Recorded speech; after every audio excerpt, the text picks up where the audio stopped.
തമാശയായി തുടങ്ങി ഇപ്പോൾ കളി കാര്യമാവുകയാണ്. ഇൻസ്റ്റഗ്രാമിലും യൂട്യൂബിലും കറങ്ങിത്തിരിഞ്ഞ കോട്ടിട്ട പാറ്റ കൂടുതൽ വാർത്തകളിലേക്ക്. കോക്രോച്ച് ജനതാ പാർട്ടിയുടെ വെബ്സൈറ്റ് പൂട്ടിച്ചു. CJPയുടെ സ്ഥാപകൻ അഭിജിത്ത് ദീപ്കയുടെ ഇൻസ്റ്റഗ്രാം അക്കൗണ്ട് ഹാക്ക് ചെയ്യപ്പെട്ടു.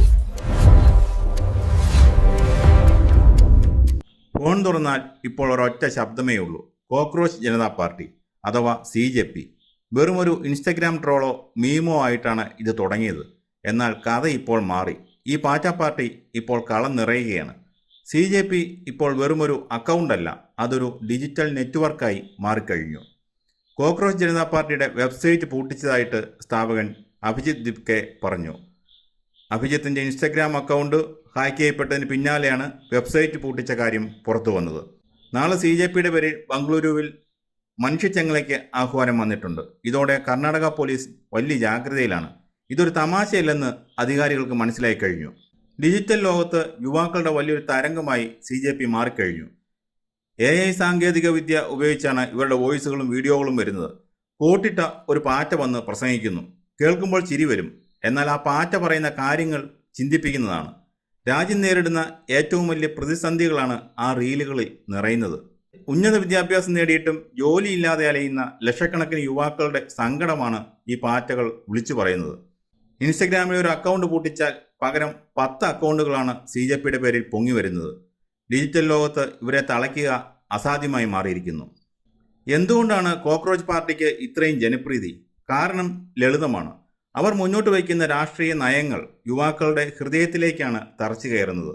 അവർ പറയുന്ന പ്രധാന ആവശ്യങ്ങൾ ഇതൊക്കെയാണ്: അഴിമതിയില്ലാത്ത രാജ്യം, വർഗീയതയില്ലാത്ത ഇന്ത്യ, അതിവേഗത്തിൽ നീതി ലഭിക്കുന്ന നിയമവ്യവസ്ഥ, തൊഴിലില്ലായ്മ പൂർണ്ണമായി തുടച്ചു നീക്കുക, സ്ത്രീകൾക്ക് ഭരണതലത്തിൽ 50% സംവരണം, ഇന്റർനെറ്റ് ഓരോ പൗരൻ്റെയും മൗലിക അവകാശമാക്കുക. ഇതൊക്കെ ഏതൊരു സാധാരണക്കാരനും ആഗ്രഹിക്കുന്ന കാര്യങ്ങളാണ്. നമ്മുടെ രാഷ്ട്രീയ പാർട്ടികൾ മറന്നുപോയ കാര്യങ്ങൾ. അതുകൊണ്ട് തന്നെ യുവാക്കൾ ഇതിനെ നെഞ്ചേറ്റി. ഇപ്പോൾ ഭരണപക്ഷത്തെയും പ്രതിപക്ഷത്തെയും പ്രമുഖ രാഷ്ട്രീയ പാർട്ടികൾ അന്തം വിട്ടിരിക്കുകയാണ്. ഇതിനോട് എങ്ങനെ പ്രതികരിക്കണം എന്ന് അവർക്കറിയില്ല. ഒരു വ്യക്തിക്കെതിരെയാണെങ്കിൽ കേസെടുക്കാം, ഒരു സംഘടനയാണെങ്കിൽ നിരോധിക്കാം. എന്നാൽ ലക്ഷക്കണക്കിന് യുവാക്കൾ ചേർന്നുണ്ടാക്കുന്ന AI വീഡിയോകളെ എങ്ങനെ നേരിടും? ട്രോളുകളെ എങ്ങനെ തടയും? ഇവിടെയാണ് നമ്മൾ ജെൻസി വിപ്ലവം എന്ന വാക്ക് ശ്രദ്ധിക്കേണ്ടത്. ആരാണ് ഈ ജെൻസി? 1990കളുടെ അവസാനം മുതൽ 2010 വരെ ജനിച്ചവരാണ് ജെൻസി തലമുറ.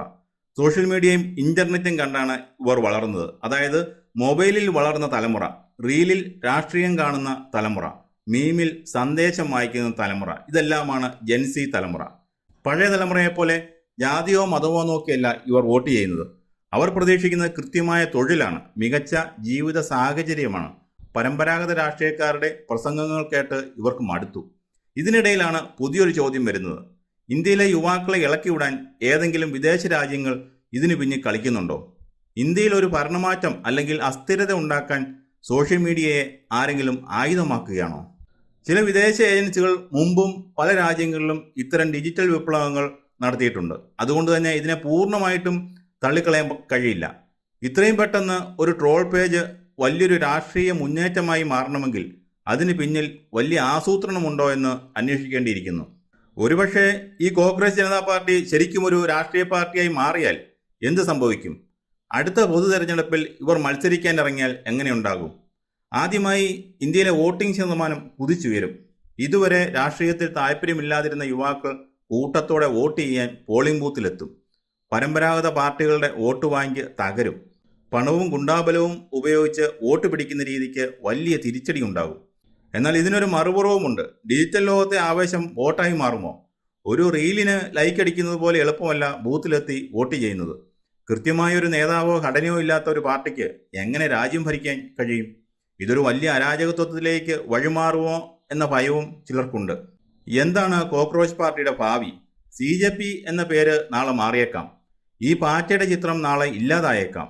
എന്നാൽ ഇത് തുടക്കം കുറിച്ച ആ ഡിജിറ്റൽ രാഷ്ട്രീയം ഇവിടെ തന്നെ ഉണ്ടാകും. യുവാക്കളെ ഇനി വെറും വാഗ്ദാനങ്ങൾ നൽകി പറ്റിക്കാൻ കഴിയില്ലെന്ന് രാഷ്ട്രീയ പാർട്ടികൾക്ക് മനസ്സിലായി കഴിഞ്ഞു. ജനങ്ങളുടെ യഥാർത്ഥ പ്രശ്നങ്ങൾ പരിഹരിച്ചില്ലെങ്കിൽ നാളെ ഇതേപോലെ 100 കണക്കിന് ഡിജിറ്റൽ പാർട്ടികൾ ഉയർന്നു വരും. ഇനി തെരുവിലിറങ്ങി സമരം ചെയ്യേണ്ടതില്ല. ഒരു സ്മാർട്ട് ഫോണും നല്ലൊരു ഇന്റർനെറ്റ് കണക്ഷനും മാത്രം മതിയെന്ന് പാറ്റകൾ തെളിയിച്ചു കഴിഞ്ഞു. ഇനി കാണാനുള്ളത് ഈ പാറ്റ റീലിൽ മാത്രം ഓടുമോ അതോ യഥാർത്ഥ രാഷ്ട്രീയത്തിലേക്കും കയറുമോ എന്നുള്ളതാണ്.